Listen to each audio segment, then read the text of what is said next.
আপনি আমাকে নিয়ে যেতে বলেন, কেন আমি নিয়ে যাবো? উনি বলছে যে যেহেতু মাদক আপনি আনছেন আপনাকে গ্রেফতার করা হবে না। এখন এই মাদক দ্রব্যের জন্য ওখানে দিলাম যে উনি বলছে যে যেহেতু মাদক আপনি আনছেন আপনাকে গ্রেফতার করা হবে। এটা কোনো কথা? আমি জানি না উনি কিভাবে ডিসি হয়েছে, কোথা থেকে আসছে আমি জানি না। এই ধরনের বিহেভ আপনার এতগুলি লোকের মাঝে, সাধারণ মানুষজনকে এতগুলি লোকের মাঝে যে বিহেভটা উনি করলো, যে এই মাদক দ্রব্য এখন আপনাদের সাথে যারা আছে আপনাদেরকে এখন গ্রেফতার করা হবে। তাহলে কি ওপেন করে দিছে? মাদক ব্যবসা যারা করবে, যারা শোভন করবে, তারা ওপেন সিক্রেট চলাফেরা করবে।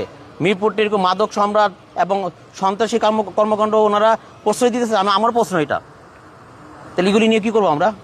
সাধারণ মানুষ কি করবে? আপনি আমাকে নিয়ে যেতে বলেন, কেন আমি নিয়ে যাবো এগুলি? আমি তো কোথায় নিব? আপনি প্রশাসন কেন গেল না? প্রশাসন গেল না কেন বলেন? আপনি প্রশাসন গেল না কেন বলেন? হ্যাঁ, বিএনপির চেয়ারম্যান জনাব তারেক রহমান, বাংলাদেশের প্রধানমন্ত্রী, একেবারে জিরো টলারেন্স করছে মাদক এবং সন্ত্রাসীর বিরুদ্ধে। আমি এই আমাদের মিরপুর এলাকায় মাজার এখানে নিত্য নতুন একেবারে প্রতিদিনই মাদক দ্রব্য বেচা কেনা হচ্ছে এবং এটা প্রশাসনও জানে, ডিসি অফিসও জানে, এখন সবাই জানে, আইন শৃঙ্খলা রক্ষাকারী সবাই জানে। এর আগে যখন আমি একবার গিয়েছিলাম তখন থানাকে অবগত করে গিয়েছিলাম। থানার পরে আমি ধরার পর, অনেক মাদক ধরার পর পুলিশ একেবারে লাস্টে এসেছে। আজকে যাওয়ার সময় আমি এর আগেও প্রশাসনকে বলা হয়েছিল যে উনি আমাকে রিকোয়েস্ট করছে, ভাই বৃহস্পতিবার আপনি একটু সময় দেন, একটু মাজারে যাব। তা আমি স্থানীয় শাহালি থানার ওসিকে আমি জানিয়েছিলাম যে 7টা বাজে আমি যাব। আপনারাও জানেন যে 7টা বাজে আমাদের ওইখানে যারা মাদক বেচছে এবং যারা কিনছে তাদেরকে ওইখানে গিয়ে প্রশাসনের হাতে হ্যান্ডওভার করা হবে। প্রশাসনকে জানিয়ে কিন্তু গিয়েছিলাম। যাওয়ার পর দেখা যায় যে হাজার হাজার মাদক ব্যবসায়ী এবং মাদক যারা শ্রবণ করে তারা, কোনো প্রশাসন নাই। তো আমি প্রায় 3 কেজি, প্রায় 4 কেজির মতো, হ্যাঁ আপনারা দেখেছেন যে এখানে গাঁজা সহ অনেক সরঞ্জাম সহ আমি এখানে আপনাদের সামনে দেখিয়েছি এবং এখানে অনেক টাকাও আছে।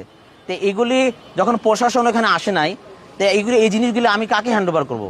এগুলি তো ফেলে রাখা জিনিস না। তা আমি এগুলি নিয়ে আমি ওসিকে ফোন দিচ্ছি, ওসি ধরে নাই। আমি যেহেতু ওসির আন্ডারে 8টা থানা আন্ডারে ডিসি অফিস আছে, ডিসি অফিসে আসছি। ডিসি অফিসে মোস্তাক সাহেব কি ব্যবহারটা করেছে আপনারা দেখেছেন, যে এই মাদক কেন আমি ধরলাম।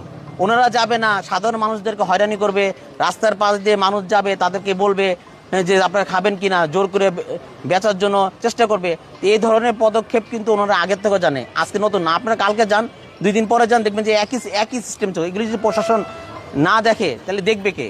আমি মাদক, এত পরিমাণ মাদক এসে আমি এখানে ডিসি অফিসকে, যেহেতু প্রশাসন স্থানীয় থানা শাহালি থানা যায় নাই, আমি মোস্তাক সাহেবকে, ডিসি মোস্তাক সাহেবকে এনে দিলাম যে এইগুলি আপনি রাখেন এবং প্রশাসন এই যে শাহালি থানার যারা এই ধরনের কর্মকাণ্ড করেছে তাদের ব্যাপারে ব্যবস্থা নেন।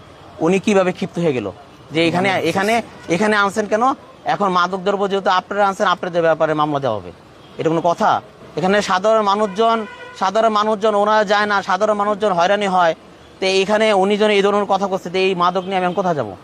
এত পরিমাণ মাদক নিয়ে কোথায় যাব? প্রশাসন আসে না। তারপর উনি ওনার দায়িত্ব, আমি মনে করি উনি যে দায়িত্বে আছেন, দায়িত্ব পুরোপুরি অবহেলা করেছেন।